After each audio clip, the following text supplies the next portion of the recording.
There's a line to a quarry at the end of Thomas's branch. It goes for some distance along the road. Thomas was always very careful to whistle here in case anyone was coming.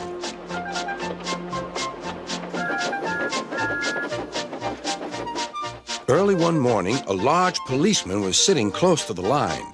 Thomas liked policemen. He had been a great friend of the officer who had just retired. Beep, beep, he whistled. Good morning. Thomas expected that the new officer would be friendly too, but he was sorry to see that he didn't look friendly at all. He was red in the face and very cross. Disgraceful, he spluttered. I didn't sleep a wink last night. It was so quiet, and now engines come whistling suddenly behind me. I'm sorry, sir, said Thomas. I only said good morning. The policeman pointed to Thomas. Where's your cowcatcher? He asked. But I don't catch cows, sir. Don't be funny, snapped the policeman. He looked at Thomas's wheels. No side plates either. And he wrote in his notebook. Engines going on public roads must have their wheels covered and a cowcatcher in front to protect people and animals from being dragged under the wheels if they stray onto the line.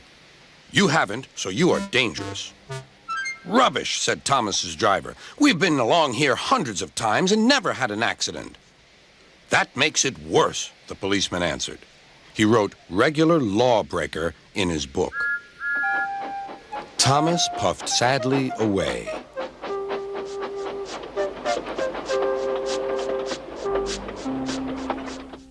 Sir Topham Hatt was having breakfast. He was eating toast and marmalade.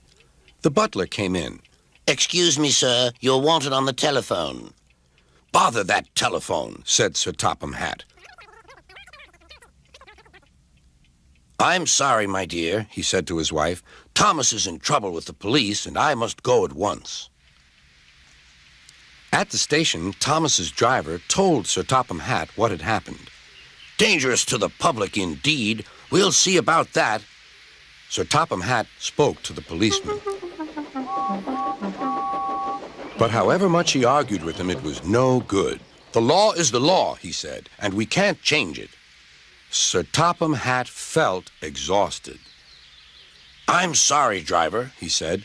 It's no use arguing with policemen. We will have to make those cowcatcher things for Thomas, I suppose. Everyone will laugh, sir, said Thomas. They'll say I look like a tram. Sir Topham Hatt stared.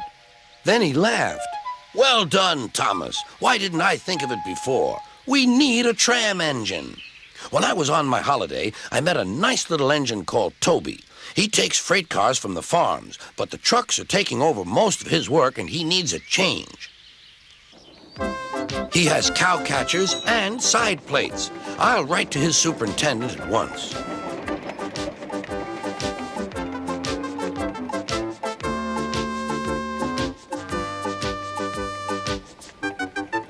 A few days later, Toby arrived.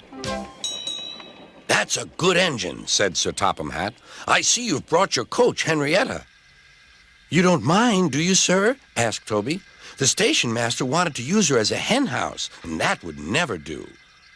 No, indeed, said Sir Topham Hatt. We couldn't allow that.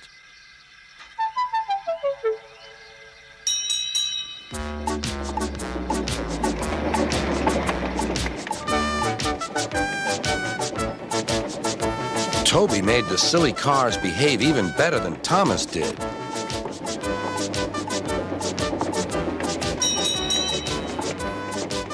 Hey, you!